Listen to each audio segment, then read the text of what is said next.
Okay, we're recording. Okay, so as we get into this right now, what we're going to be learning, and today is St. Patrick's Day, March 17th, 2021. This is week number 8, CAD for construction.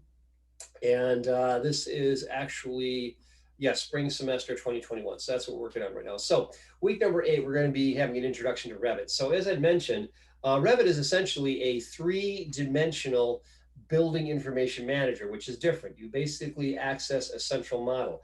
And like I have this destroyed model right here, a Lego model. I'm not going to show it to you again, but for those of you who saw it, you understand and remember. For those that who are just tuning in right now, Revit is kind of like making a Lego model, and then you take a look at it from different angles. So when you have your Revit model, if you take a look at it from the top, you're actually going to see what we call the floor plan view or the plan view. If you take a look at it from the side, it's an elevation. If you kind of like split it, you would actually see a cross section. So that's what you have right there. So as you work with Revit, that is how you put it together. And then there, of course, there's other things such as the foundation plan, details, and then there would be an electrical plan, there would be a plumbing plan, there'd be an electrical plan, there'd be all these things. So those are all things that we're going to be interested in getting to. So now the question about installing Revit, let me kind of address this, okay, while we're talking about this right now. So when we get into the whole installing Revit thing, let me go ahead and show you something really quickly here. What I like to do is when I'm going into this, I just go ahead and go ahead and installing Revit error. Okay, errors. There we go. Installing Revit errors. Okay, remove invalid Revit. Okay, so you got a few things. Install failed when installing Revit 2021. So let's find out what the different causes might be. Okay, so when this happens right here, you get the install failed. Okay, you might get this or something else. Okay, so there's a few things that might be there. A new version of this might already be installed. You don't have enough free disk space. That's not, you got to look for that. Make sure you're installing it someplace you got enough. And then other than that, you could have a corrupted installer. And so there's a few different things you can do right there. So another way to go about doing this, you can install it with the virtual agent. Okay, you can actually use the virtual agent right here. So You're not sharing your screen. I don't know if you're. oh, you're not seeing that. Okay, let me try this again. Okay, so share my screen. Are you seeing it? Are you seeing it right now? Yes. Okay, great. Sorry about that. Sorry about that. Okay, so there's a couple questions here. Let me grab those real quickly. Okay, definitely the space. Okay. Okay, all right. You should have enough space. I hope you do. All right, so that's one thing. Now, here's the next thing. So, install the original release. Navigate to the Autodesk Virtual Agent. Well, what's that? Okay, so what you would do is you go to the Autodesk Virtual Agent. And when you go to the Autodesk Virtual Agent, this is where you could actually go through this right here. This is where you could actually let's see here. No, that's not what you want. Forget that. You don't need to do that. You actually should be able to go to, okay, yeah. Okay, select the corresponding option, select it to your Autodesk account. AVO will show the installation, and then you can actually go through this. So here's another way to check it out. You can also use the Autodesk desktop app, okay? So there's a few different things that you can work with right here, but there's more than one way to do the install. Autodesk actually has an installer, like an Autodesk installer type thing. And so that's something that you might want to take a look at. So first of all, I would tell you this right now, if the above solution fails, you may try it with the original first release, which utilizes this old legacy installer. So you go to the Autodesk Virtual Agent. I'll go to download Revit, and we go to install Revit, I guess. Install Revit, see how that works. And then what it's going to do, it's going to bring this up right here. It's going to say downloading and installing product with the Autodesk Virtual Agent. Okay, so installation complete. Some products fail to install. Does that sound familiar? I know at least one of you sent me that exact message. Okay, that's right there. So you go here and you Yeah, go out that's the here. one I'm getting. Yeah, and so this is where you go out here. Does this look familiar right here? Yep. Yep. Okay, so this is what you do right here. Causes. There's several causes. Okay, there's a few things that doesn't like it. So this you first of all make sure you're signed in as an administrator. If you've installed other applications before, you should be okay. You should not have a problem. If you've not done that before, make sure you're an administrator. You should be by default. You typically can't have a computer and own it unless you're an administrator. So these are some steps right here. So try to run it again. And what I used that actually worked out, I used the AVA right here, and I used the browser download method, which is not the install now method. That worked for me on the laptop that I went with. So if it doesn't work, go out to here, check this out, go through these steps, and this will probably get you in business. Okay. Does that help you guys? You should probably just like post that link in the chat right now for anybody who needs it. Yeah, we could just do that. So what you'd want to do, I'll go ahead and go here, and that's a good idea. So I'll go here, and I think I can just go ahead and drop that as a link. I'll go ahead and try that. Let me go ahead and do that. Go to here. That's a good idea. And so I'll go ahead and drop this. Control V. There you go. So there's the link right there. And so that's what you want to go to get that going. Does that help you guys? Yeah, thanks. I'll play around with it a little more. All right. Yeah, well, I know that this happens. Like I said, I ran into myself, and I've been installing Autodesk products. Oh gosh, for nigh under 30 years now, and that was an old withered man accent. If you couldn't pick that up, anyway. But It was pretty good. thank you. I'm getting a little too close, but anyway. Yeah, so I've been installing it for a long time, and this is not my first rodeo. I've run into many errors right here. The way it is right now, though, I find that pretty much Autodesk has a very robust help system. I showed you guys that. And who remembers the key that you press to get to the help system in AutoCAD? F1. It's F1. F1 is also the key to access help in most Microsoft products. So if you're in Microsoft Word, hit F1. If you're in Microsoft Excel, hit F1. Brings up help. If you're in Revit, hit F1. So that's really what it is. Okay, so over here you also have the AVA. It's the Autodesk Virtual Agent. That's like the online browser help. Okay, so you can basically use that for that. So these are some things that you got going on right there. So good. Well, I'm glad we got that. That should help out quite a bit there. Okay, so now that we got so it's not a problem. I didn't really expect you guys all to have Revit installed today. Big surprise.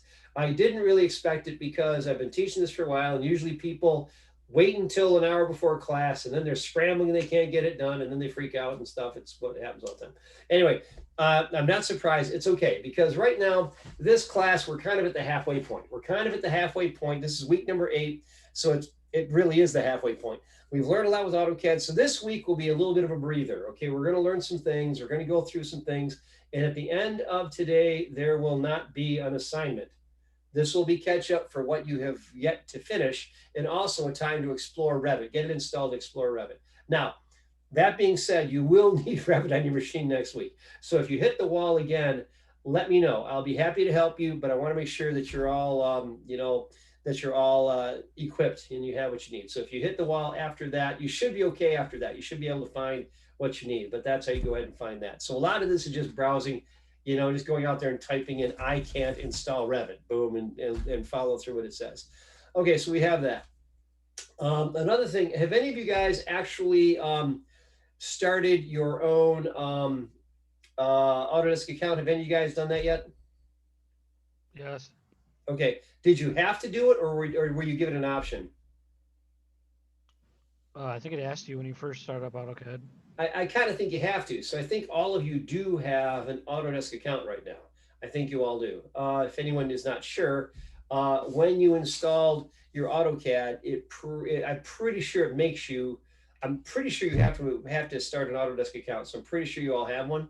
In any case, once you have an Autodesk account, it's very advantageous to you in a lot of ways, because you can actually keep track of many things. You can keep track of the latest updates and so forth of the software, find out what's going on. There's all kinds of different tutorials and help and lessons that are out there. And then if you just go out to YouTube, there's a bunch out there too. So there's a lot of different ways to learn this stuff. So as far as learning that, that's all stuff that we're going to get to. So we'll go ahead and figure that whole thing out as we go through here. So anyway, we went through that, kind of saw some of these things.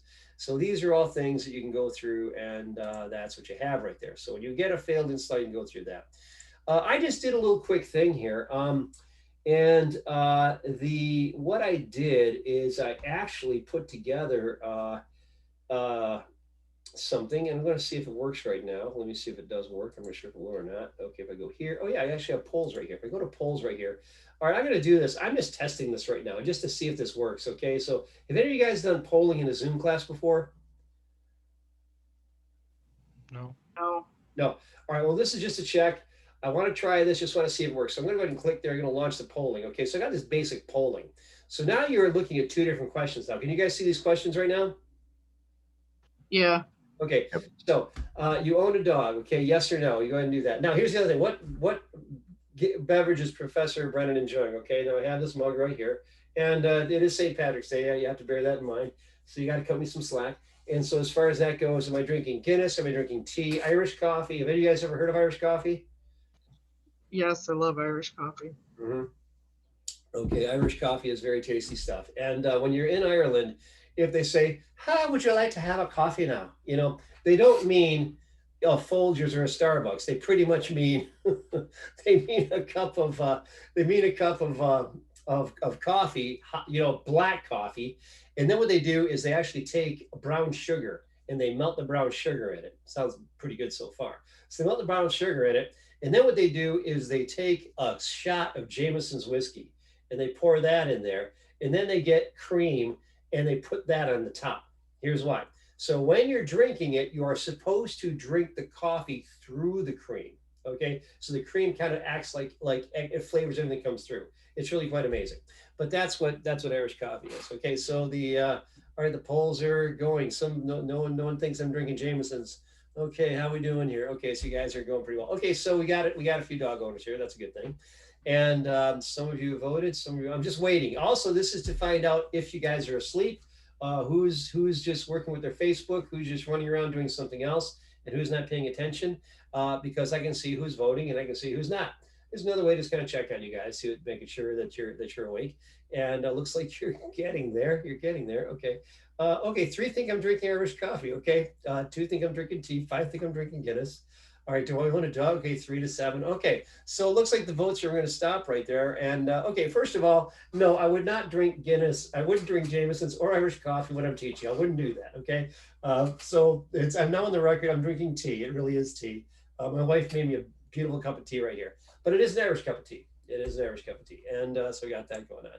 So I got that happening right now, and so very good. You would never know. That's exactly right. I could be sitting here just completely. Well, you'd probably know in about 15 or 20 minutes if I was drinking straight up Jameson's. You'd know pretty quick. If I was drinking Irish coffee, you'd know that too pretty quick. So, but anyway, no, I'm drinking tea. I'm drinking tea to keep my wits about me. So anyway, that's how we do that. So anyway, good. Okay. Yep, online class. That's right. I don't know what you guys are doing out there. I have no idea. I got one person out there that has their camera, and the rest of you guys, as far as I know, I don't know what's happening out there. It's the wild, wild west going on out there in Zoom world. But anyway, so I'm accountable to you guys. I'm drinking tea, and it is delightful. It's good stuff. So it's all good. It's all good. Yeah, I know what you mean. I like to use the cam just that you guys kind of keep you a little bit more engaged. Try to do that, and and I actually just heard that this particular class that I teach, I'm going to be going remote again in the fall. So here we go, 3 whole semesters, that's how it works, but that's what's going on. Have any of you guys heard about your corned beef and cabbage today? Actually, I did not. We celebrated St. Patrick's Day on Sunday. My family, they're all Irish. They know I have this condition. And so I didn't have that, but I did have, we did have shepherd's pie. Have you guys ever had shepherd's pie? Yeah, of course. Yep. No. Well, if you have had it, okay, good for you. Good, or as they say around, good on you. That's good. And shepherd's pie, I think it's really more of an American thing, but so is corned beef and cabbage. If you probably the most Irish thing you can get your hands on would be lamb. They eat a lot of lamb in Ireland. Lamb's kind of a big deal. And also, here's the really strange thing. There's a really strong influence from Britain over there. Curried foods, different Indian foods are very popular in Ireland too. Believe it or not, that's what they eat these days. Fish and chips would probably be they still eat a lot of fish and chips. That's still out there. So fish and chips would probably be pretty Irish there. So that's how that goes right there. Anyway, so with corned beef and cabbage, we had corned beef on Sunday, and we had potatoes. No one likes cabbage in our family, so we went over the cabbage. We did the cabbage. We did bangers and mashed potatoes. We did and then we did shepherd's pie. So now shepherd's pie is like meat and potatoes on steroids. It's essentially like a sirloin ground beef, and you saute it, okay? And then my wife puts a special can of stuff called demi glaze, okay? Have any of you guys ever been to Kitty Hoynes in Syracuse? No. No. Have anyone heard of Kitty Hoynes in Syracuse? No. Okay. Well, let me educate you guys. Syracuse is one of the most Irish cities in the United States. Don't know if you knew that. It's actually true. And Syracuse has a pub there called Kitty Hoynes. Now, why is it called Kitty Hoynes? Well, we met the owner. My wife and I, we're nut roasters. We actually roast cinnamon roasted almonds and pecans like they have at the fairs. Have you guys ever had those? Oh my God, those are the best. Yeah, we roast those. I got a roaster right, 20 feet down from here. I got a roaster, a professional roaster. Me up. Yeah. And my first 2 classes that I taught at MCC, I gave them free nuts at the end of the semester. So there's disadvantages to being remote. Sorry about that. So yeah, actually I did that. Yes, well, when you gotta make money, you do what you gotta do. So anyway, we went ahead and did that. So we were roasting nuts, and we actually used to live up in Clayton. Now, those of you who know Clayton know it's kind of a resort type area. So we would sell nuts, and we sold nuts at a bunch of different places up in the North Country. And we heard about Syracuse having this big Irish festival. So we came and said, hey, the name of the company was Houlihan's Roasted Nuts. Houlihan was my mother's maiden name. So it's Houlihan's Roasted Nuts. It still is called Houlihan's Roasted Nuts. And we would actually roast nuts. And we actually got, we got our tent. They put our tent right next to Kitty Hoynes. And so Kitty Hoynes is like the premier pub in Syracuse. And it's a real Irish pub. I've been to real Irish pubs in Ireland, and Kitty Hoynes is as real an Irish pub as you get your hands on. So Kitty Hoynes in Syracuse, go there. You will be glad you did. Okay, it's a great place. Great food. We know the chef, his name is Damien. Anyway, that brings me to the story about the demi-glaze. So when my wife is making the beef part, she puts that in demi-glaze, and we actually get it from Kitty Hoynes. We actually know the chef, and we know the owner, and they order extra. Well, when we go there, we stop by. They actually have ordered it for us, but usually we stop by and just ask if they have an extra can. If they do, they let us have it, or they order it and then they send it to us, because you can't get it unless you're a restaurant. But anyway, so we got that stuff. So we actually use real demi-glaze, and it's amazing. And then you put in some carrots and peas, and then it's on mashed potatoes. It's on the bed of mashed potatoes. It's incredible. So it's really good. So we had that today. My wife made, what did she make today? I just had a salad. I had a chicken Caesar salad, pretty vanilla. But later on tonight, after class, might be my son's going to stop by. We may share a Guinness together. So that may be happening. So we'll see. It probably will happen. So anyway, that's what's going on with me. So anyway, but the nuts are really a thing, and so we sold nuts, and we know them because of that association. So also, it was really kind of cool because at the Syracuse Irish Festival, we were selling nuts, and we were the closest tent. We were the closest tent to the beer tent. It's a good place to be if you're ever selling product at the Syracuse Irish Festival. Be close to the beer tent. It's a good place. Good place to be located everywhere. So anyway, it was marketing. It was location.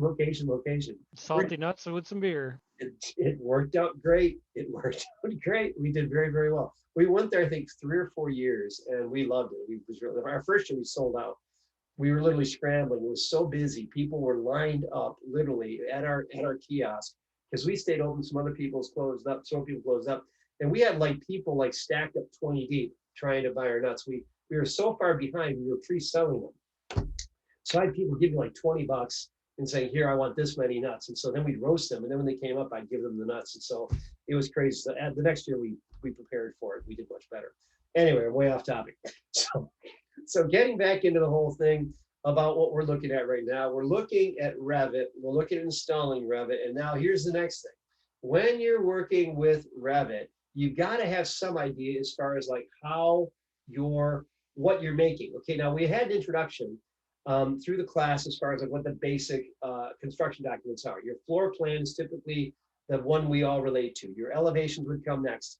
Then after that, you would have your sections. And then after that, you would have your foundation plan. And those are the basic elements, okay? Then on top of that, you'll have some details. You'll have electrical plans. You'll have HVAC. You'll have plumbing. You'll have all that kind of stuff. Those are the different plans that go into it. So what I want to show you is I told you before that I built a house in Michigan. I shared that with you guys, didn't I? Yes. Did I? Okay, well, that anyway, I did. It's well, if any case, I built a house in Michigan when I was at the tender age of 32. I actually designed this house, and I designed it. It's a pretty straightforward house. It's nothing too tricky. And the only reason I built a house instead of just buying a house, I had a friend whose name was Bernie Schwartzendruber, and Bernie Schwartzendruber was a builder. And Bernie Schwartzendruber was a very good builder, and he wanted to build houses instead of doing a lot of the stuff he was doing. He was doing additions, and he was doing a lot of interior work and exterior work, and he wanted to just do flat out houses. So there was this thing called a permanent wood foundation. And what that means is when you actually build a house, instead of putting concrete in the ground, you actually put up pressure treated lumber as your walls. Actually, that's what you did. So we built a house that was like that. That's what we did. And so we did that. Bernie did this, and because we did it that way, he was able to do the entire house, which is one crew, one building crew, one rough carpentry crew, which is what they did. And they slammed the sheetrock, they did the whole thing. They did the muddy. They were great. They did the whole thing. So they didn't know that they even painted it. And so we went through that whole thing. So What's the longevity on that kind of foundation? as long as anything else, it goes on. It started sometime in the 70s. So there's houses that are 50 years old that have permanent wood foundations. They're still fine, nothing wrong with them. And they're really warm. They're really warm. They're very warm because what you do is you wrap a vapor barrier around them to basically just keep out the moisture. And yeah, they work out great. You know, I mean, I was very pleased with mine. I would definitely do it again. I would. And so so what I'm going to show you guys right now is how this process goes, how you make a house, what goes into making a house, just so you understand the parts that go into it. Because once you have an idea as far as what parts go into it, you'll have an understanding as far as what you're drawing, instead of just kind of like, I don't want you just kind of like, moving the mouse around without any idea as far as what you're doing. I want you to have a real good idea as far as what you're doing. So what I have done is I have prepared a series of drawings right here right now. I'm going to start here, and you guys tell me. I think you should be able to see this right now. Can you guys see that right there? Can you guys see that picture of that house right there?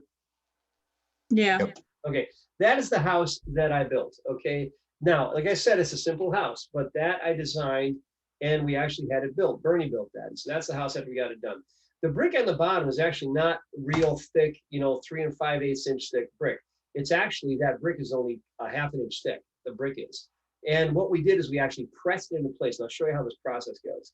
So that is what you call brick to the belt line. And it's actually up here, you'll notice that the course of bricks right up here, it's all running horizontal right here. That's all called a running bond. Then up here at the top, you'll notice there's a course where they're vertical. That's called a soldier course. Or in this case, probably it's a sailor course. But anyway, that's it's vertical orientation. Then you have these nice long windows here. You got these long windows here. So this is what you would call a salt box colonial. Okay, that's pretty much a very straight up style. And I really liked it, and it was affordable. So I went ahead and designed this with some help. And it's kind of a crazy story about what happened. But this is what it looked like when we were all, I think might have been when we were trying to sell it, as a matter of fact. It might have been, I don't know, because we had it there for a few years. But anyway, that's the house that we built. And so anyway, here's what I want to talk about. How do you get from nothing to here? Well, first of all, what you do is in my particular case, is I sat down, I began to draw some plans. Bernie and I talked about it. We came up with a dollar amount, and we actually began to put this whole thing together, and we had to find a lot. So I looked around for a lot, and in the Detroit area, it was really hard at that time. There had been a real building boom going on. And so it was really hard to find anything. So I looked and looked and looked, looking for a property. And I finally found a property, and let's see here if that will open up. This will open up over here. Let's see if this will do. Okay, I guess I'll have to do this. So let me close up this, and we'll try. Okay, get over here. Let me see if I can't do this for activation. Okay, can you guys see that right now? Yep. Yeah. It's a lot. Okay. All right, that is actually October 11th, 1992. So that's the date that it was there. I was, I was 31. Oh my goodness. Okay. So I was a young man when I did this, and I designed this house, and we went ahead and built it. And so as we did this right now, you can see it was fall, it's beautiful fall day and so forth. You see there's some kids there clustered on there. That's the lot that we bought. And the lot right there was right across the street you can't really see it, but across the street behind those trees is a golf course. There's a part of a golf course right there. So right across the street from a golf course, and behind us there was this big open area. Like I was like it was like the size of a park, about the size of a football field or two. So it was pretty good size, a lot of room right there. I thought this is a great place to build a house. So we bought that lot. Anyone want to guess what we bought that for in 1992? 30 grand. Okay, you're pretty close. You're actually pretty close. It was actually, 27 grand. what was that?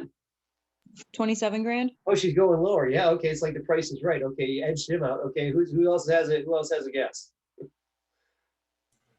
31. 31. Okay, I'll go to the 30. Gotcha. Okay, very. Actually, it was it was 20,000. 20,000 is what we bought it for. And That was close. yeah, you were. And the thing is, so now, of course, this was with inflation. This was, gosh, this is what? This is almost 30 years ago. So this was 30 years ago in Metro Detroit, and that was ridiculously expensive at the time, but that's all we could do.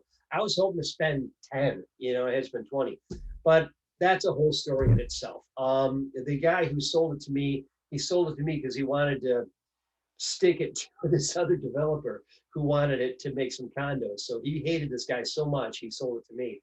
And he had not a loss, but he could have made more if he would have stuck to his guns. Anyway, so this is my daughter right here. Those are my two nephews. Anyway, because we used to essentially, my wife and our family and this other family, my wife's sister, are really close, and so all of our cousins were always hanging around. So there were always some of ours over there and some of theirs over at our house. Is how it was. So anyway, and that's not all of them. There was more. We each had 4 kids. So anyway, the next thing we did here, I think I'm gonna have to do this. I'm gonna do it this way. So the next thing, what do you do next? So then what you've got after that is once you have that, here's the next step. Okay, so you had a lot, nothing was there, and here we are just a few days later, and boom, everything is starting. Well, this is actually about 1 month later, actually.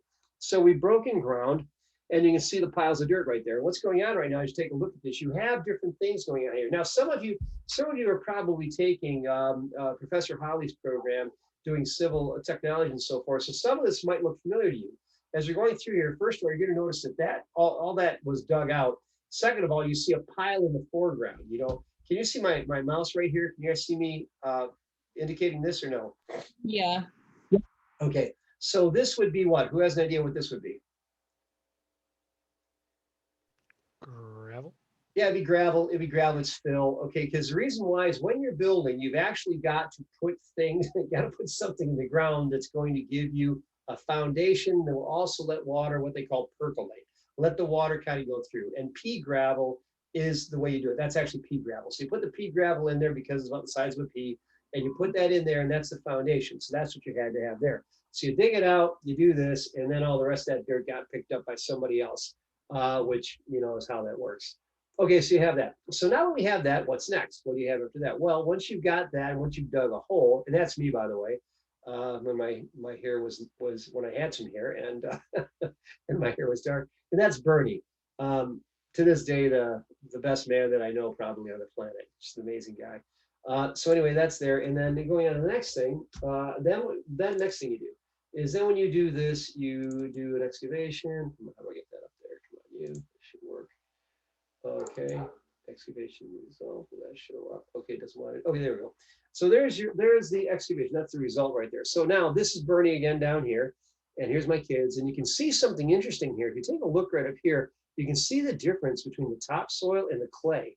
Pretty crazy, isn't it? So you have this really kind of brown clay type stuff that's right here. And then you have this topsoil at the top. Pretty amazing. But Bernie's down there in the hole, and you strike a line and so forth for building and so forth. And that's how we go ahead and put that together. And again, that's me, that's Bernie, that's how you do it. So that's what happens. Once you've dug it out, this is what the hole looks like. So you got a big hole in the ground, and it looks like it's pretty chaotic. Okay, so we don't want to stay there for too long. So what do we do next?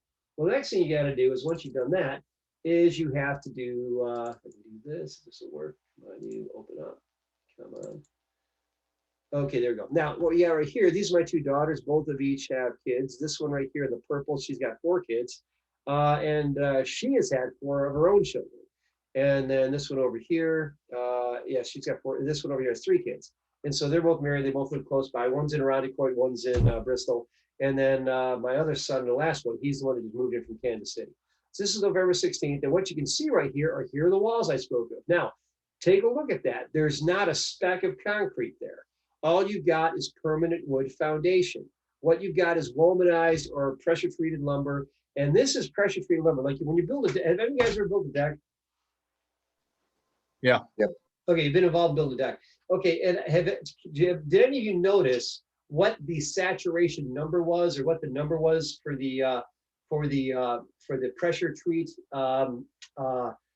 There's a pressure treating value. Okay, I guess I'll just say that. Do any of you guys remember what it was for your deck components when you were using? I'm assuming you're using pressure treated lumber.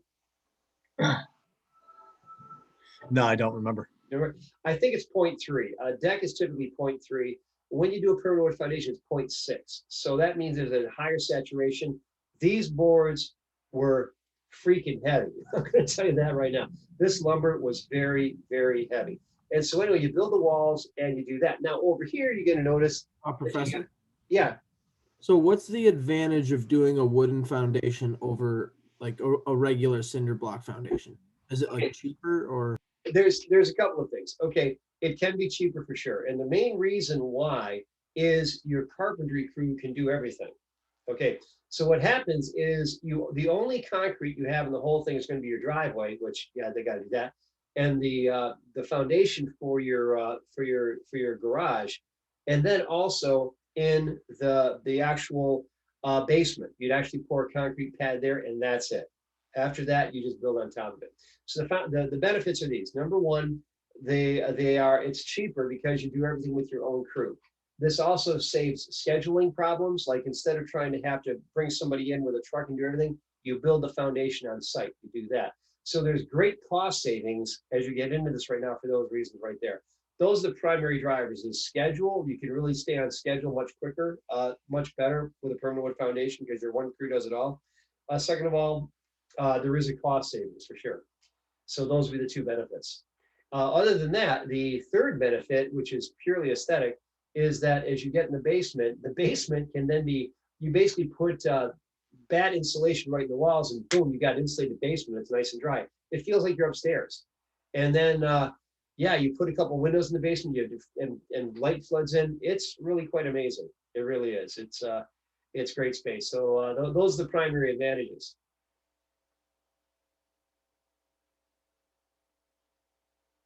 Did you have a final question, or did I answer it? Yeah. Okay. All right, good. So anyways, you can see right here, it's just standard, 16 on center construction, as far as that goes. You got that put together. Over here, this is the dewatering, okay, because you got to dewater, because when you dig a hole like this, water's going to fill the hole. So while you're doing construction, you've actually got to make sure that you're dewatering it, getting water out of the hole. It's an important thing. Okay, here's the next thing. Okay, next thing is this right here, and just more time. And this is wall transportation. Now this is actually, we're building Bernie's house right here. So this is a different location, but that's actually me up there. That's me as a young buck, and we're actually building Bernie's house. And these are the walls. These are the pressure treated 0.60 walls of which I spoke. And so as you're hauling these things, you're actually building the foundations. This is almost like an Amish barn raising, where you actually go in there, you get a bunch of guys, you feed them, and you bring the stuff in, and you basically build it, and you put the walls in place. You get them leveled, you get them plumb, you get them square, and boom, you put it together. Catch yourself in one day, you've got your basement built. Pretty crazy. So there's huge advantages there, and and yes, it's cheaper to do it that way than it would be for concrete too. I believe, although wood is very expensive right now. So that's how you do that. You actually transport those walls just by carrying them, just like that. That's what we did. So you went in and pull them in, you put them in the ground, and the next thing you do is then you would place them. So placing the walls, going into here right now, here is an example of us actually placing the walls. And this is once we get them in place, we put them in. So again, that's me over on this side. That's my friend Kirk over there. That's my friend Jeff. Okay, and a few other guys are here. So what we're doing is we're tipping this up and getting in position right here. And as you do that right there, you can see that there are temporary supports right here as you place it in. And as you bring it in right there, you go ahead and pull it together and you join it together into the corners and so forth. Pretty cool stuff. And now Bernie, I think Bernie didn't even have I don't think he's got a concrete cap down here. I think he just did straight wood all the way through, which you can do. You can do it that way as well. So anyway, that is what they had going on right there. I think so. So anyway, we got that going on. So that's your wall placement. So once you got your walls in place, what happens then? Once you get your walls in place, it looks like this. Just to show you what it looks like. So here's what your walls look like. If this one comes up, it should. Yeah, that's what your walls look like inside. So you got your permanent wood foundation, and you got a cement poured cap down here, and this is what your walls look like. And that is how it is. You can see this right here, and then you basically have these bolts that are placed in, and then you go ahead and bolt it right down. So that's how it goes, okay? That's how that works. And then that's how you place that whole thing together. So it brings in natural light, and it's very warm in the basement. So you would bolt it right to the concrete pad you would bolt it between each stud? Yes, that is actually ours was not done that way, but this one they did. This is actually a textbook example right here. Ours actually, I don't think it was every single one. So it depends upon what state you're building it in, but I don't think in Michigan we had to do it inside every single one. Okay, but you do bolt it right to the pad, right? You do, you definitely do. You bolt it right there. And so Okay. you're putting this together here, and I was not there for that process, but you know, it would be similar like you would do for any other kind of foundation where you'd actually have your bolt right there, and then you basically have that set in place, and then you go ahead and bolt down to it. So yeah, same kind of a thing.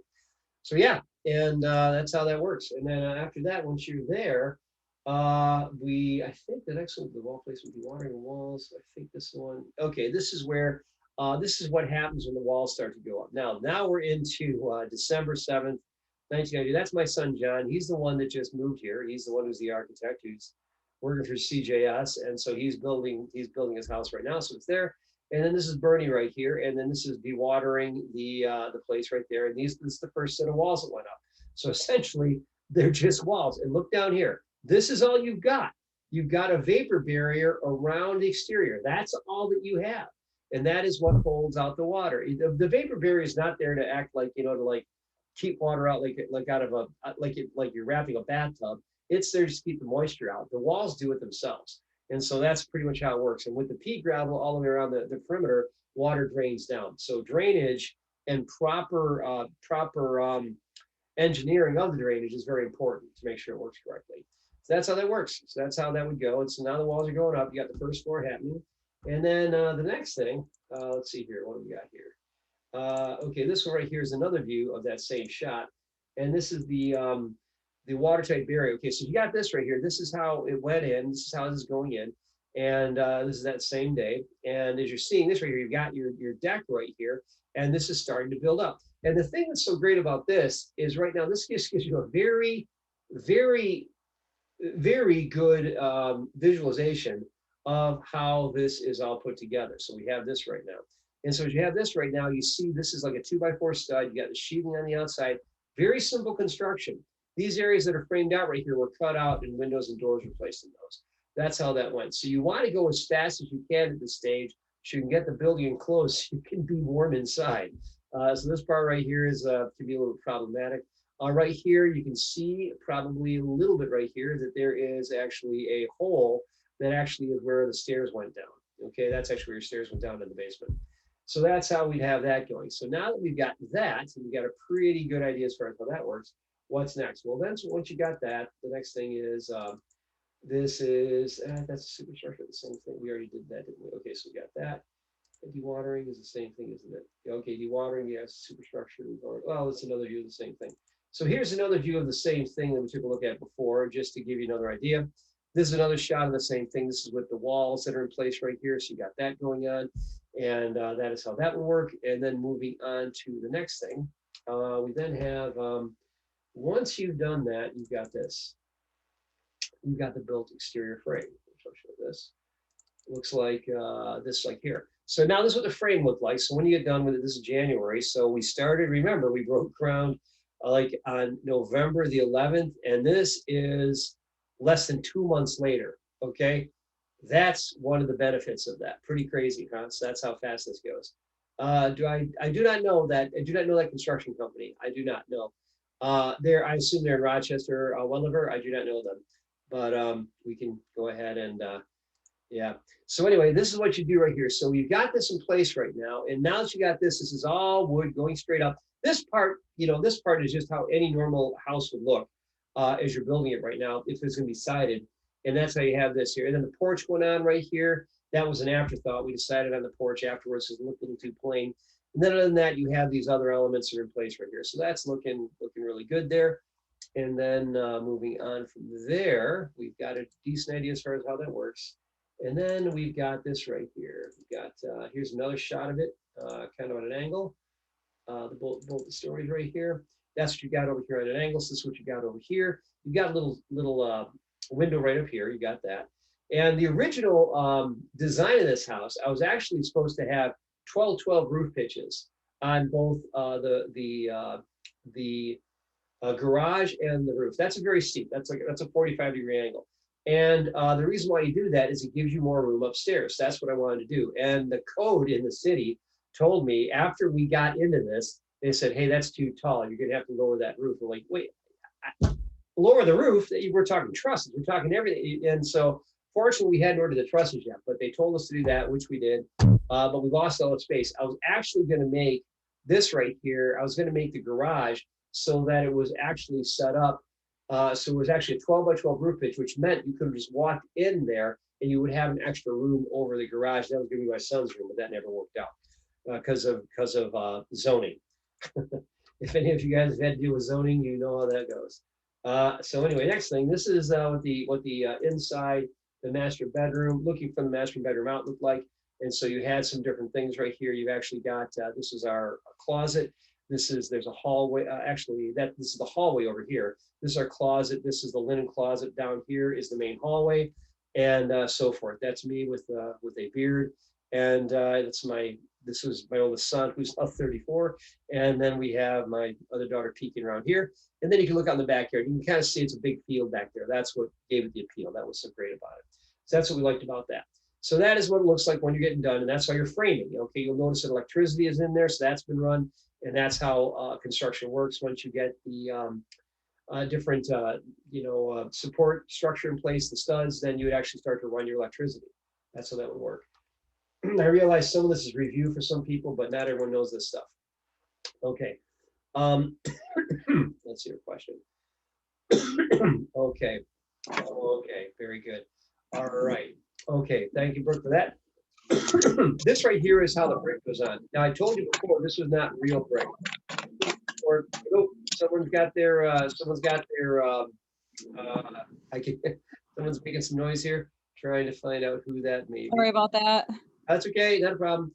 Okay, so what you got right here is, this is what the brick was. Now, as I mentioned, the brick was not full brick. This is actually what they would call a brick veneer. It's like a half-inch, and it's a system that was actually put together by this company in the Detroit area. And so what you did is you had the actual the blue foam insulation. You can see that there are some silver brackets and clips right along here. So you install the blue styrofoam just like you would on any other kind of structure. And then you put these clips on here, and the bricks actually snap into the clips.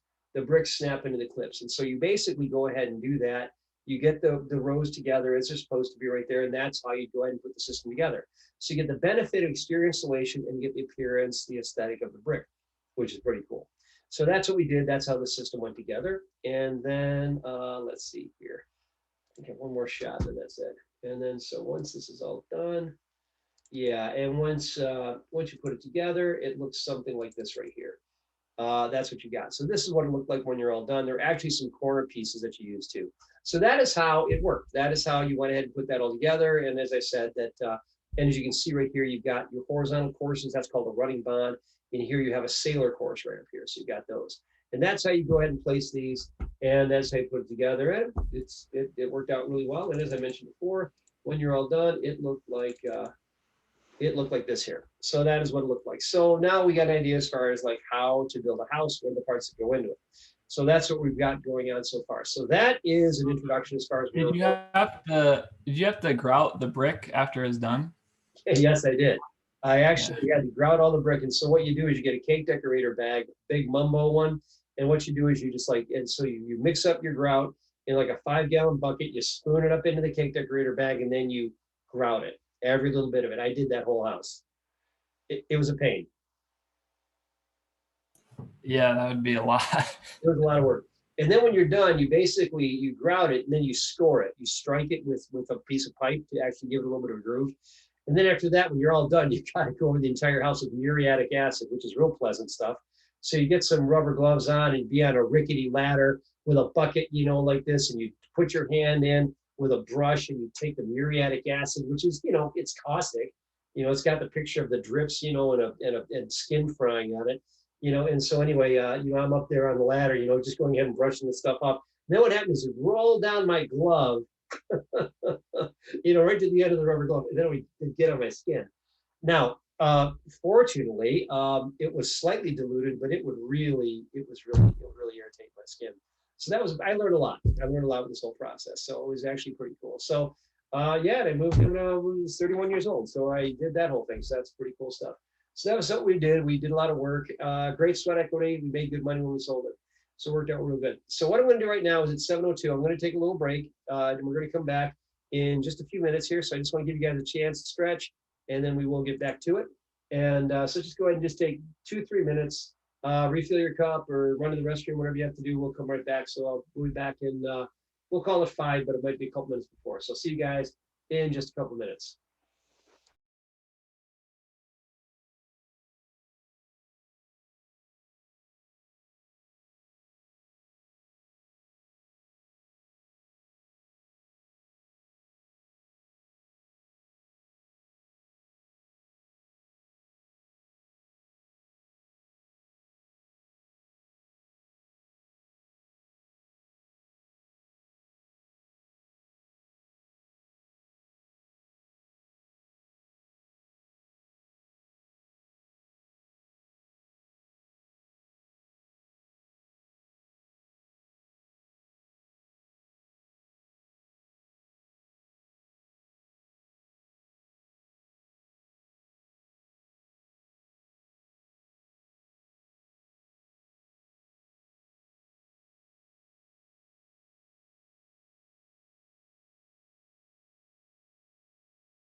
Okay, I'm back right now, and all right. And hey, Brooke, let me know how that works. I see that you're trying the browser download. That's I did that. It worked better. Um, So far, so good. yeah, We'll see. yeah. Well, let us know, because if it does work, then I think that's going to be a template for everybody else too. Because it's like it does. Yeah, I ran into the exact same thing, so I think you're going to be okay. So that's good. So we are back right now, folks. So what I'm going to do right now is I'm going to give you guys a introduction to Revit. And as we get into this right now, let's just go. Let's just get into this, because I want to kind of show you this. Now, let me just kind of tell you this right now. Nothing will be due next week. Okay, so now this is the break in class right now. We're at the halfway point. So nothing will be due next week. So this gives you time to catch up on those projects in AutoCAD you haven't finished yet. Okay, so before we get into Revit full bore, you have a shot right now at going ahead and finishing those projects that you're behind in. Some of you were behind in a few things, and you don't want to get too far behind. I'm just warning you guys. You may think, oh, I'll just knock this out later, but from experience, you don't want to do that. You just don't want to do that. And so just give yourself ample time, and we'll move on from there. So let me give you an introduction to Revit, and we'll move on from there. And there's a lot of different things. I've actually got some things online that I've actually put together on my YouTube channel that actually go over this kind of stuff. So I've got some help right there if you guys want to kind of get into this in the next week or so to kind of like get a head start, a little jump on it. But I'm going to just give you kind of a basic idea as far as how Revit is laid out, and we'll take it from there. So we're going to move from there. So there we have it. There is a little personal look into my life right here. So that's what we have going on here. So getting into this, we're going to talk about Autodesk Revit fundamentals, and I'm going to get into this because I know how much we all love PowerPoints, don't we? Yes, and so what's going on right here is we'll get into the intro right now. Intro to BIM and Autodesk Revit. Okay, so we get into this right here. This is what can you guys see my screen right now? This wonderful PowerPoint that I've got going on right now. That's a yes. Okay, great. Yeah, it's beautiful.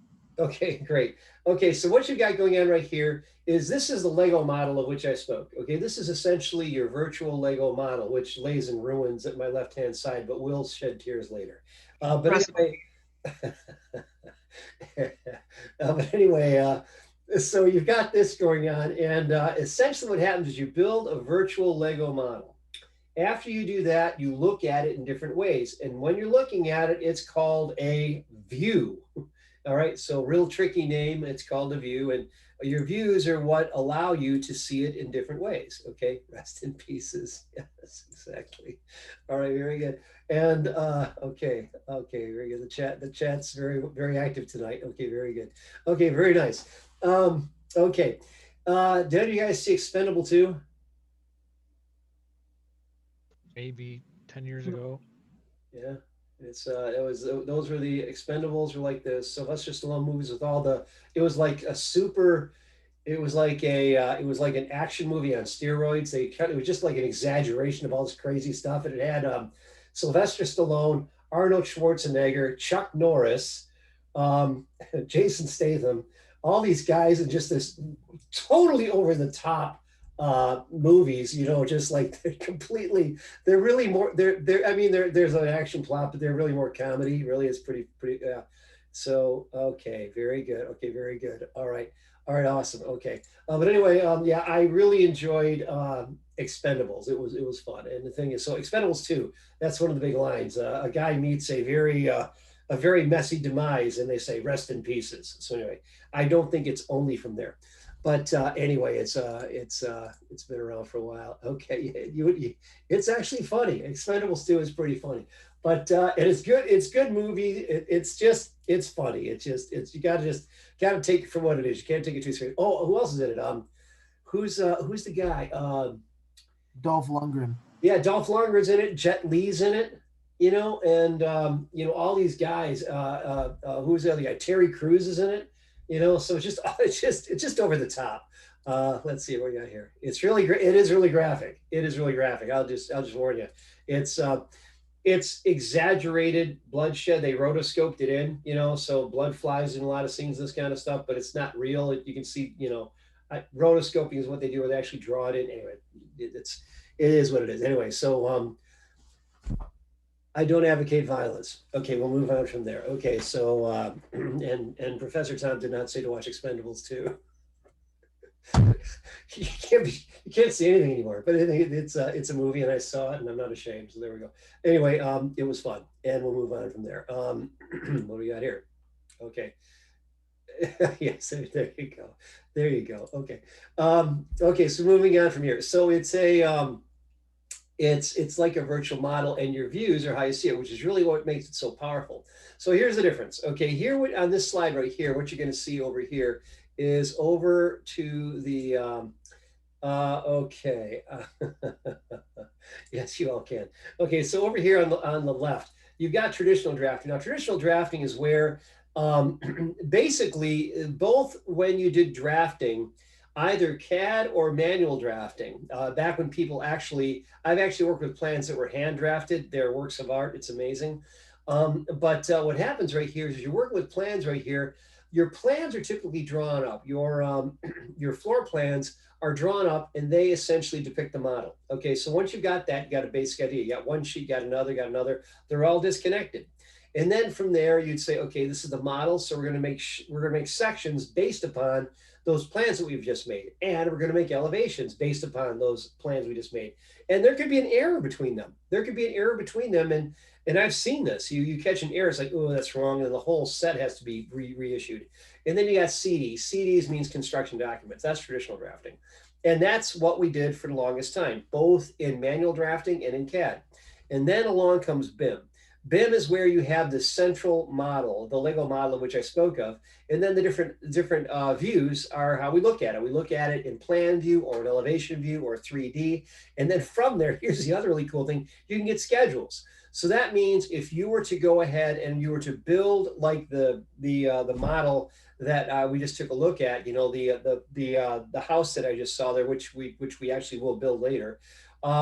You can actually get a schedule. You can get a schedule of all the doors, all the windows that are in the particular project, and get how many of each that you need and a cost. Okay, that's all derived right from the model. Spit out a report giving you a schedule. So that takes care of that part. Sections, same thing, and then construction documents are derived from there. Pretty cool stuff. A few things about this, we won't get into that, but one thing I will point out is there is in Revit what is called host items, and then there are host stat items. To give you an example right here, that's a wall. This wall right here actually hosts a window. I got a window right there. And so I got the wall. It is the host component. It's a host element, I should say. It's the host. And then you've got the element that's hosted in it. Just think of it as if you're having a party. If it's your house and you have the party, you're the host, and people that come to it, they're your guests. Okay, so those there, you got the host and the hosted.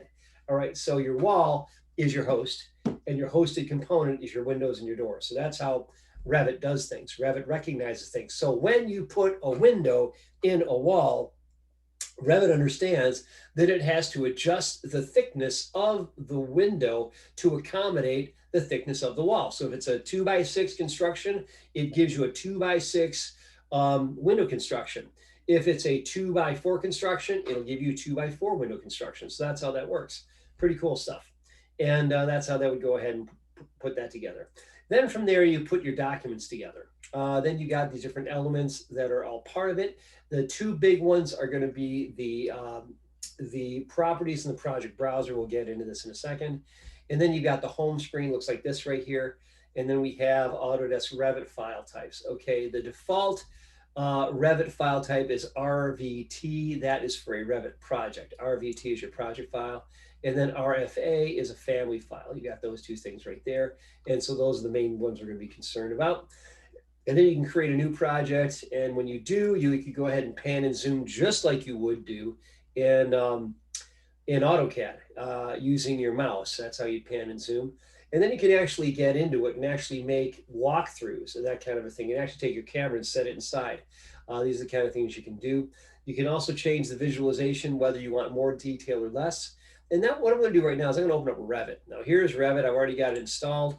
And this is what it looks like. So Revit looks like this. And if I don't have anything else going on, when I start from scratch, it looks like this right here. So this is what Revit looks like. And I'll just give you a quick thing right here. Right, real quick, I'll show you this right here.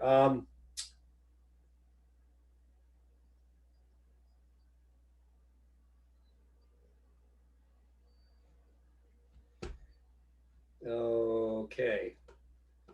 Okay, this is actually missing a couple elements, but does that look familiar?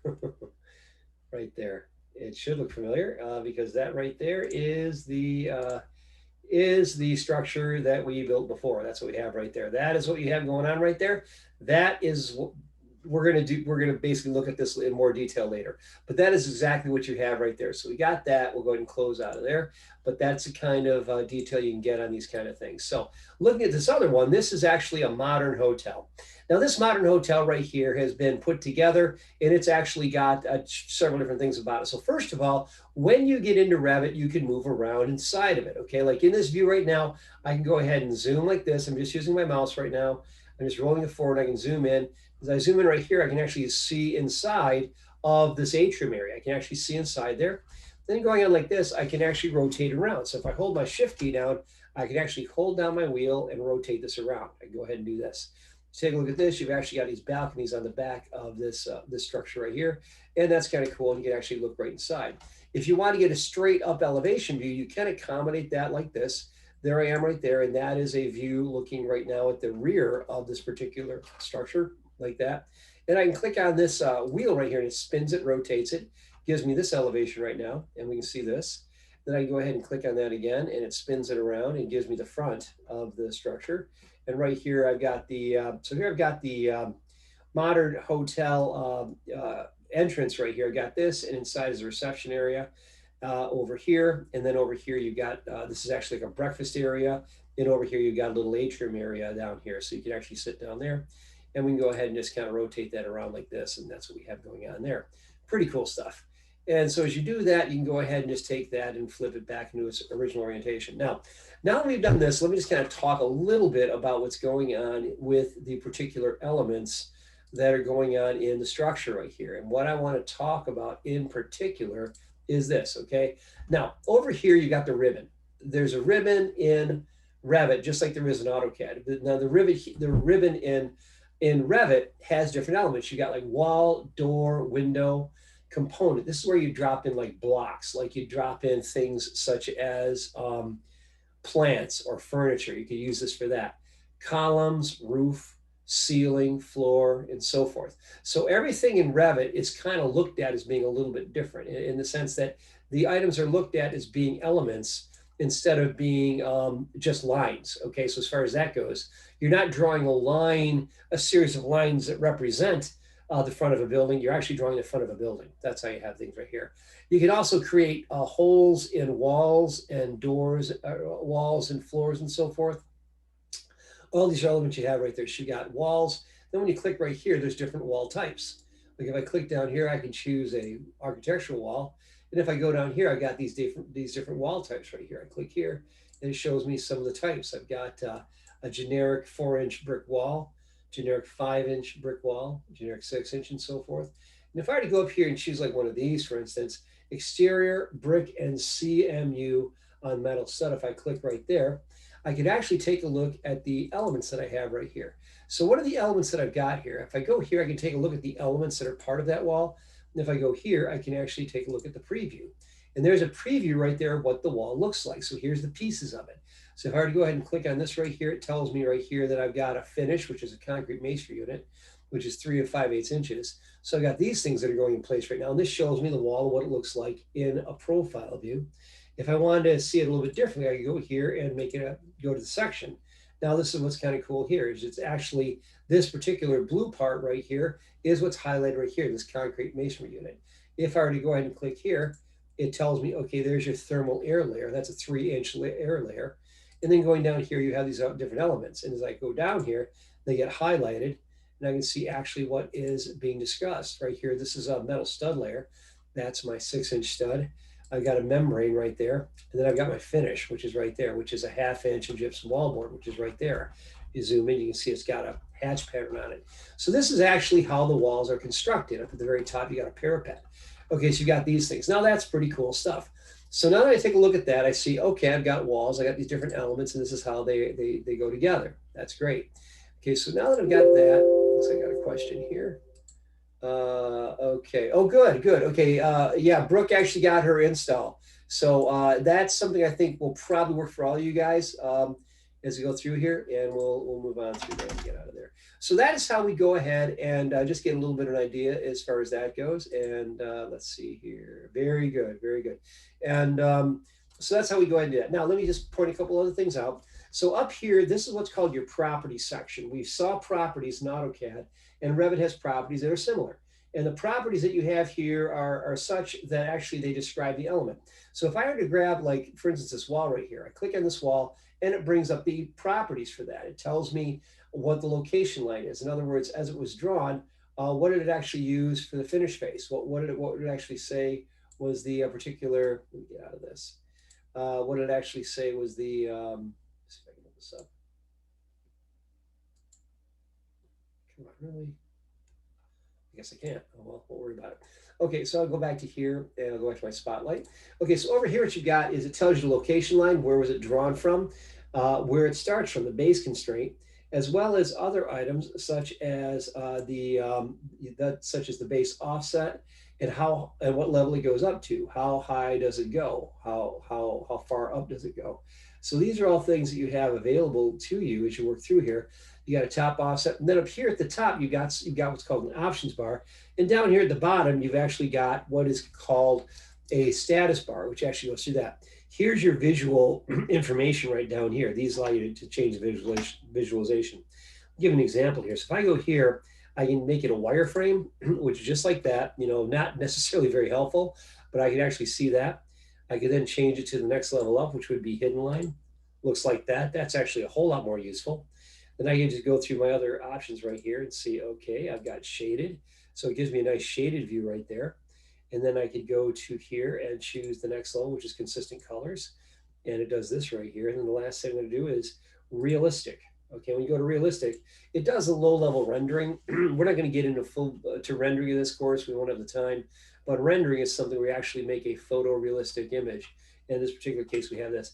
And my brick has been misassigned, so I gotta fix that. My brick is not assigned properly, so I have to fix that for next week, which I will do. But that's what we have there. So up here, this is where, as you're dealing with something right here, it'll tell you what the different particular specifics are.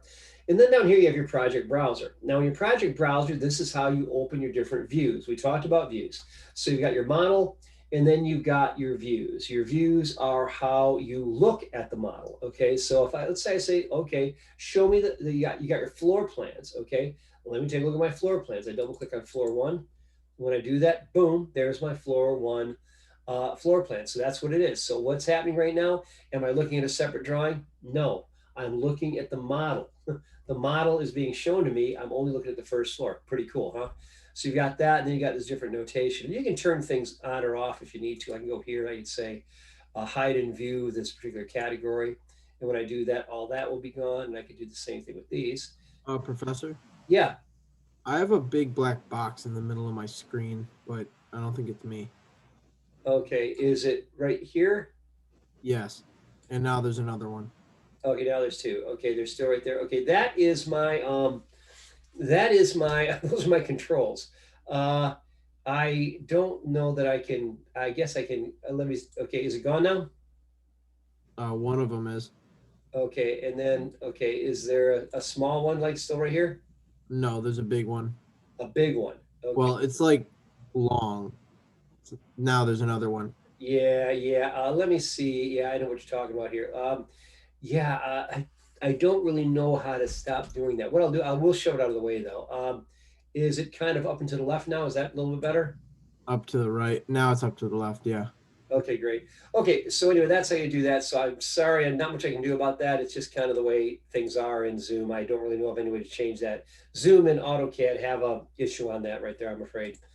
So anyway, we can turn different elements off, and when we do that, we can just see the information that we want to see. So I right click and I can go to hide this particular view, this particular category, and then we don't see that anymore. So we can go ahead and change the way things look. And then just in this particular case, I'm looking at my my floors for this particular element right there, and you've got this information. Okay, so we got that. Now moving on here, let's say I want to see something else. You could actually have my floor too. I'll go to my second floor. I go to there. Here's my second floor. It looks like that right there. So I'm looking at that. And then I go to floor 3, and it shows me this, and it shows me different elements right here. So then after that, I can actually have copies of different floor plans and see them in a different kind of appearance. So I've got this right here. This is floor 1, only it's got dimensions on it. If I go here, this is the first floor with the furniture plan.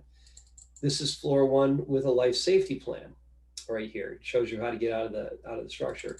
And then I've got this overall here, and then I've actually got a detail here of restrooms that I've actually got called out right there. And then I've got stair 1 gives me this information. Come on, you, not there. Okay, go here, stair 2. Okay, there's stair 1, stair 2. Okay, good. So this is what we got in place right there. So as we have these in place right here, that's how we do that. Now, I'm going to scroll down here. Guess what else we have here? You got ceiling plans. So I can look at ceiling plans right here and see what's going on here. And this is a ceiling plan. You can see this area right up here is a drop-in ceiling with some elements in it. Then you also have some soffit. And I don't know if floor 2 has been completed. Yeah, floor 2 doesn't really give me too much. Yes, there's not too much there. And then we have, after that, we've got 3D view. We got elevations. Elevations are important. So if I go here, I can get my elevations. Now, we saw these before using our 3D tool. But for right now, we're just taking a look at it in straight elevations that have been saved, just to give us a very straight, direct look, orthographic projection as far as what we're looking at right here, as far as how these would look. So these are different pictures of the different elements. And as you go through here, you're actually able to go through and take a look at these.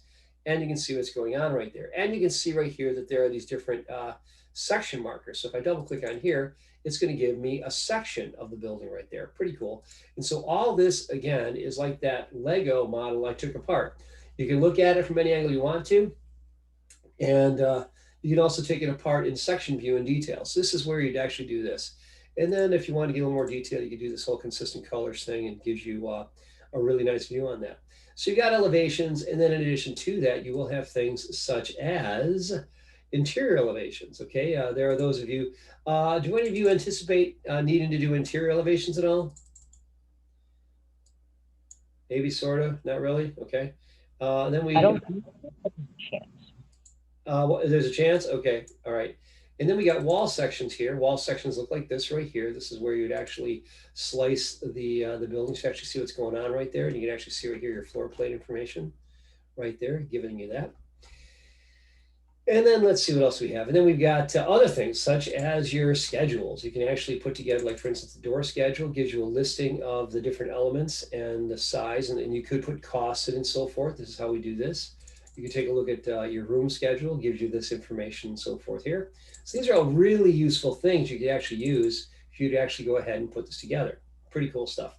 And then you have some sheets. The sheets actually allow you to go through and to do everything from a cover sheet, looking like this, to doing something like this. I go to my first floor plan, and you'll see that it's already on a sheet.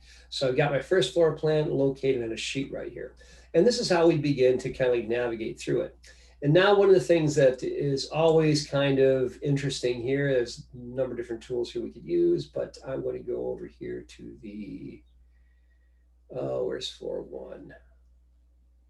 Looks like it's already down here. So go to here to floor 1.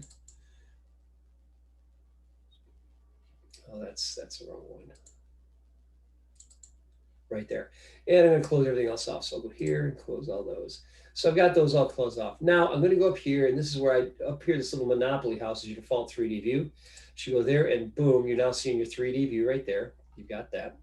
And then once I've put that together, what I would do in addition to that is I would go ahead and besides making that happen right there, I could also do so many cool things I can show you right here.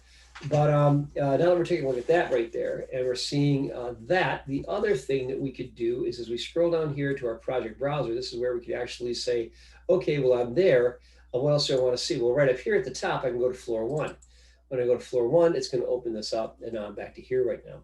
So you're able to go back and forth and to make these things happen right here. So as all these things right here are all interrelated, let me show you something really cool here. Let's say I want to take a look at this area in here, okay? Or let me go to the furniture plan. So go to the furniture plan right here, and you got all these different elements that I'm putting here. Well, let me see how they would look if I was actually standing here. So to do that, I can go to my camera view. And I can place a camera in here. As I place the camera, I'm going to be able to take a look there and go ahead and put a camera here and take a look down here. So I'm going to take a camera, click it here, and pull that down there and take a look and check that out. That's kind of cool now, isn't it? So I'm taking a look right down there into the atrium area right here, and I have these different elements. And like, let's say I don't want to see everything. Okay, question there. Yeah, it is great. It is great right there. And so I've got that right there. And what I'm going to do is I'm going to click on this, and I don't want to see my columns, so I'm going to hide and view this whole category, and boom, those are gone there. Now, as for the pièce de résistance, I would go here and go to realistic and kind of like just render this. And so as I render this, it's going to go through and it's going to use whatever materials it's got right there, and boom, you've got essentially a pretty realistic view right here as far as what you have. And this is right out of the box Revit. This isn't even doing anything fancy. And so yeah, it's pretty cool stuff. And that's how you go ahead and make that happen. So anyway, that is how you would go ahead and make these things occur. And then you can do some other things here, and you could do some more things that are actually pertinent. Yeah, I can do that. And so what I would do over here is I could go inside here, and I could go into the let's see here. I'll go into the pool. There's the pool. Is there a pool house? Let's see here. There may not be. Let's find out. Okay, yes, I can do that. So I'll go to floor 1, and what I'm going to do right here is I'm just going to open this up a little bit to see how this looks. I'm going to go ahead and go here and pull this upward a little bit, so I should be able to. Whoop, not like that. And I'm going to go like this, and I'm going to go and pull this up a little bit so I can see the pool house. All right, yeah. All right, let's see how I've never done this before. I'm glad someone asked. Let's see what the pool house looks like. Let's go ahead and see what it's like in here. So I can go ahead and take a look at it from here and take a look from this end across and see what kind of a view I get out of here. Don't know what I'm going to see, but we'll give it a shot. Oh, wow, look at that. That's kind of cool. Okay, so I've got this, the natatorium, as they call it. And it's the fancy name for pool. So you got this right here, and then as you got this coming down here, you got that. And you're able to do this kind of a thing. You're able to see this, and this is how you would. This is how architects actually sell people on different concepts and different buildings. So they build it before they actually build it. So they get a sign off on it so people can see that. And so yeah, that's what you do. Now that I've got this, let me go ahead and try and see what happens if I put this into realistic color. See what we get here, and see how that comes in. Yeah, okay. And I'm missing again the rendering tools that I reset. I was doing something for a customer, and I kind of changed this. So as far as that goes, I apologize for the fact that my shading's not the way it should be, but you get the idea though. That's what you do right there. So, and actually what you could do is actually pick the time of the year, the location you're at right now, and the angle of the sun at a particular time of day. Let's actually figure out whether there be too much glare or something else. It's very sophisticated how far you can go with this right here. So yeah, it's pretty neat stuff. So that is how we go ahead and use Revit. So Revit is a very worthy software in a lot of different ways. And so I see that there's some enthusiasm about what we're doing here. So we're going to learn how to do some very basic elements as we get into this right now. So those are the basics right here. Now, so you see that there is a browser and and properties right here. And then other than that, we saw that there are some other things. Like for instance, you got structure, you got steel, you got precast, systems, you got all these different things that are in here. And you can go ahead and pull different elements in and so forth. So what I'm going to do right now, just to kind of show you how this works, I'm going to close out of here and show you how quickly I could get moving on something. So if you want to save changes, no, I'm not going to save changes. Now I'm going to show you something here. I'm going to show you how you would do this. Okay, what you would do is you would say, oh, okay, Professor Braden told me it's out here on Blackboard, so I'm going to go look on Blackboard. And I'm going to go out here, and I'm going to go out to this right here. This is going to be the project you guys are going to work on. It's not due for a couple weeks. Again, nothing is due for next week. This is a catch-up week. So I'm going to go here to the Revit floor plan, weeks 9 and 10. And so a little bit, we're in a place right now where it's a good place for people to catch up who need to catch up. And I've got this Revit practice basic house. This is where you guys get to freestyle. This is where you guys get to do anything you want to do right here. Then I'm going to make you do some. Then I'm going to make you do something kind of cool. I'm going to make you do something, but I'm going to have you do something that's more structured. But for the first one, it's going to be a freestyle. So I'm going to go here. I'm going to go ahead and go to Revit Floor Plan 1 template. I'm going to click there. I'm going to download it. And your download will start shortly. Let's try that again. Okay, there it is. Okay, Revit floor plan is right there. So there's that. So what I'm going to do right now is I'm going to go to here and I'm going to use that by going to new. And when I go to new, it asks me what template file I want to use. So I'm going to browse out to where I save the other, and I'm going to go out to my desk, to my downloads, and I'm going to go ahead and grab this right here, Revit floor plan 1 template. So I'm going to grab that and go ahead and open it up. It does that. So let's go ahead and do that. And there's someone asking a question here. Can I design my mansion for when I finish stay? Okay, good.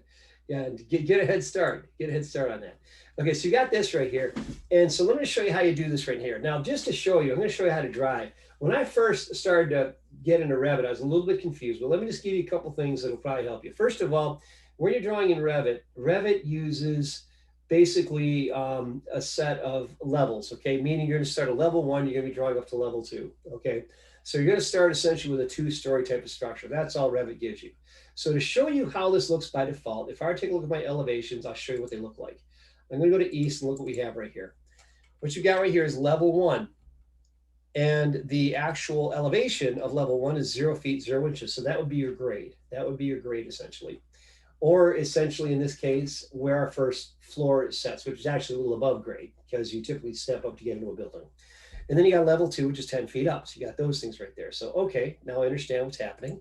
So now watch this. So if I start to draw a wall, I go to wall right here, and I click on wall, and what do I have right here? I got basic wall, interior wall, 5 inches. So I can use that. That's one that I designed for you guys. I think I put another one out here. What else do I have? It's interior, outside, basic wall, interior wall. Okay, and then I got exterior as well. All right, what I'm going to do right now, I'm just going to use exterior. Let's see here. How about we'll just use exterior brick on CMU. What the heck? It'll be kind of a fat one, but okay, watch what I do now. Now, first of all, it asks me a few things like here. So what is my base constraint? Level 1, starting at level 1. And now the next thing is my top constraint. Okay, right now it's unconnected. So what I want to do is instead of that, I want to say, let's make it go up to level 2. So we're going from level 1 to level 2. So that'll be 10 feet tall because my levels are set 10 feet apart. So I've got that going on right there. So now that I have this, I have my choice as far as up here, as far as like, what do I want to draw from the center line or from the outside? Okay, so I have my choice of how I want to do that. I'm just going to leave it center line. And then you've got a few other options right here. I don't want to confuse this right now, but watch what I can do right here. I'm going to click right here, and I'm going to go over here. I'm going to start to draw. Now, the structure I'm going to draw right here, I'm just going to do a real quick and dirty 30-foot wide wall. But you know what? I'm not even going to type anything in yet. I'm just going to start to click stuff. Okay, I'm just gonna go ahead and let me get out of here. Let me try this again. Come on, get out of there. So I'm just gonna go ahead and draw it. Okay, I'm gonna go to wall.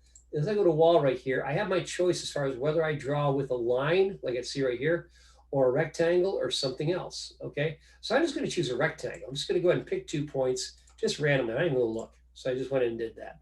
Now, when I did that, I've got 82 feet down here and 79 feet here.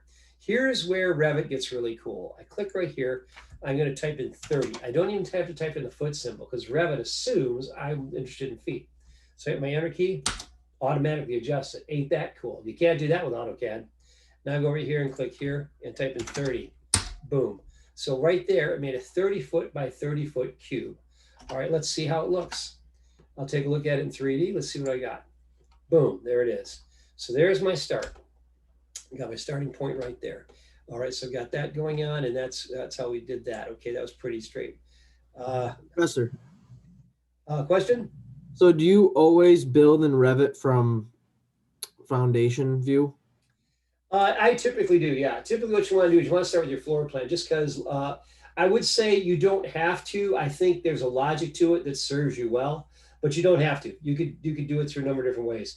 Most often, the best way to do it is start with your floor plan, okay? Okay. Yep. Okay, so now that I've done that, I've got this right here. So that looks pretty cool. All right, I got that in place.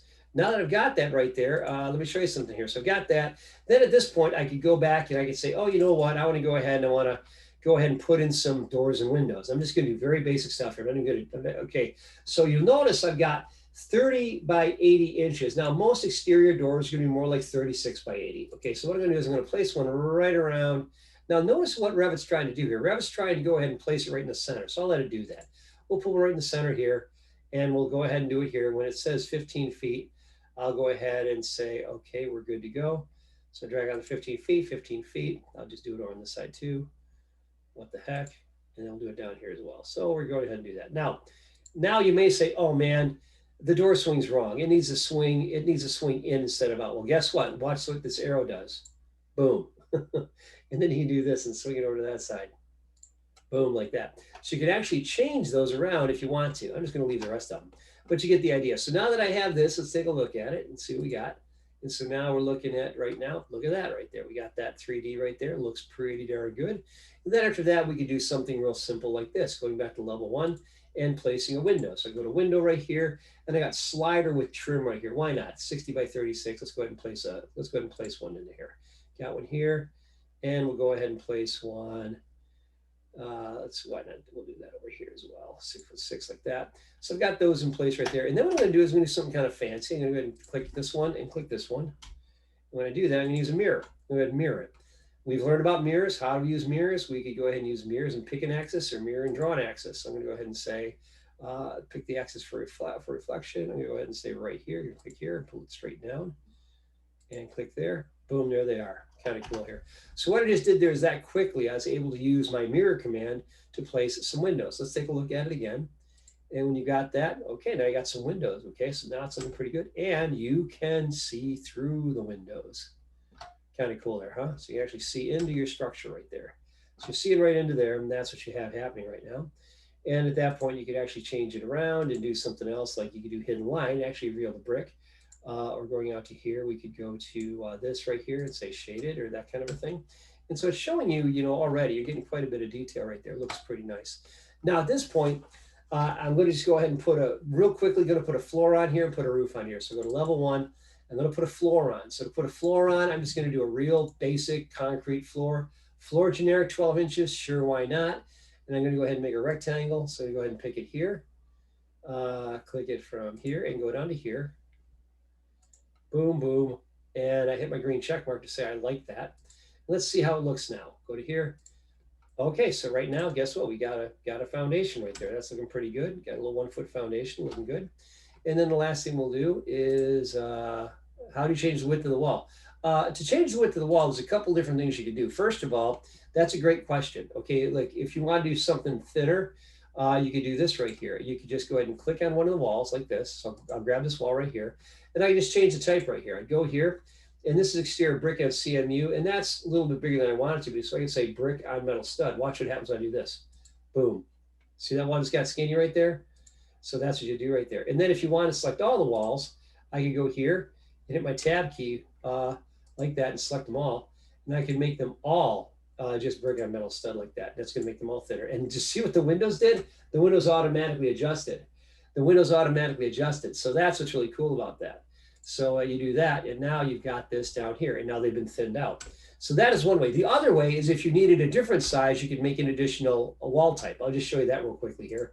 Okay, so I've got this. Another question here. Can you customize ceiling? Yes, you can totally customize ceiling height. You could do that, customize ceiling height. I will do that right now. Like right now, let's say I wanted to do this, and I could go ahead and grab all these walls right there. And right here, instead of the top constraint being up to level 2, I'll say unconnected. And I'll just go ahead and say, let's make the unconnected height. Let's go ahead and make it 12 feet. What the heck? So I just made it 12 feet. And now let's take a look at this. When you take a look at this, look at that. You got level 2, which is 10 feet. And I just made it 12 feet. Okay. So yeah, this is all totally customizable. Can you change the level height itself? Yep, you can do that too. And so what you do is you go back here, although you probably would want to have that lined up before you got this far. But let's say I did this and I say, you know what? Oh, I screwed up royally. This is, or you could, or you might even say, I did it right, but the municipality says I got to change it. Well, then you make this 12 feet. You do it that way. You do it that way. Bada bing, bada boom. Right there. It goes ahead and adjusts it. It went all the way and brought it up to 12 feet because it knew it had to go to level 2. Therefore, it did it automatically. Cool. Thank you. Yeah, this is very sophisticated stuff. And the thing is, when one thing happens in one screen, it does it in another. So that's what makes this really quite amazing. And yeah, I find it to be, I actually, if you can't tell, I'm pretty excited about this. But then you got this right here. So you've got that in place. We've got that. We'll do one more thing. I'm going to put a roof on here real quickly, just to show you how quickly you can do this. So I'm going to put a roof on, and to put the roof on, I'm going to make a roof by footprint. And it says, hey, bonehead, it doesn't really call you a bonehead, but it's saying lowest level notice and saying you're going to create a level on the first floor. You sure you want to do that? Well, yeah, you're right, Revit, because Revit knows what a house is supposed to do. It's a building information modeler. It understands what a roof is. It understands you don't want to put a roof on your floor, and so it asks you to say, "Oh, yes, yes." As a matter of fact, Revit, I do. And you go here to overhang, and we go to 1 for 1 foot. And then what we can do when we have that, we can then begin to draw this out. Now, notice what I've got here. It's giving me automatically a starting point. So I click here, and I click here, and I click here, and I click here. And what it's doing right here is it's finding the walls with this tool right here. This is pick walls. So I did that way. Now let's take a look at the result. I click there, and I'll go to 3D, and it looks like that right there, which is a bit pyramidal, or pyramidal, I guess, whatever. And the thing is, I don't like the look of it. I think it looks terrible. I'm more used, it's what they call a hip roof, okay? And I just think it's just ugly. So what I'm gonna do is I'm gonna go back over here, and I can't see it on level 1, so I'm gonna go to level 2 and see if I can't see it there.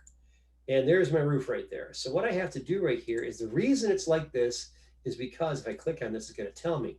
Right here, if I go to edit the footprint, it shows me these little markers right here, these little triangles right here, they say there's a slope involved. So what I'm going to do here is I'm going to remove the slope from a couple of these. So I'm going to go to this one. I'm going to click on this line right here. I'm going to remove the slope right there. So I'll get rid of there. Then I'll do it on the other side. And this will give me a roof pitch. Go ahead and do that. And once I've done that, I'll hit the green check mark. And once I've done that, let's see if this looks a little bit better. Go to there. Well, that looks better now, doesn't it? Okay, it looks quite a bit better. Now, you might argue that you might want to do it in the other orientation, which we could do. So if we did, we could just go back here and kind of do a reverse. We could just go back to where we were. So we got to go back to, well, yeah, so I did there, bring this back. And I'm going to go, and instead I'll do this one. I'll do this one and give this one the, get rid of the define slope here. And go to this side and define the slope here. So I'll get rid of those. So that, I think, will give me a little better look. So I'll go to the green check mark. We do that. Let's see what we got. So you got that, and that does look better. Now that is a very tall roof pitch, okay? So what I want to do is I want to change that, and guess what? You do it right over here. That's a 912 roof pitch. A more sane roof pitch would be something like a 512 maybe. So you do 512, does that right there, lowers it. And then you can also change this so it has something, so it has some kind of material, like a wood rafter, for instance. So I do that. And then when I zoom in, when I go ahead and turn on the detail, I can go to my realistic, well, let's see here. Shaded, okay, it's not showing up right here, but that's okay. It's because I have it set up. Okay, but anyway, you got that. Now here we've got a little bit of an issue right here. See how the brick does not reach up to the roof? What I want to do is I'm going to click on this right here. Then I have an option right here. Attach top or bottom or base. Attach top or base. And so this shows me right here what to do with it right here. So I can use this right now. So I'll go ahead and click on that, and I'll say, I want to attach the brick wall to this. Boom, look at that. Pretty cool.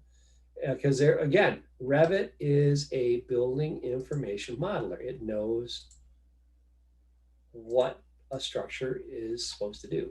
So that quickly, we're able to design a very simple type of structure. Okay, it's got everything in it right now.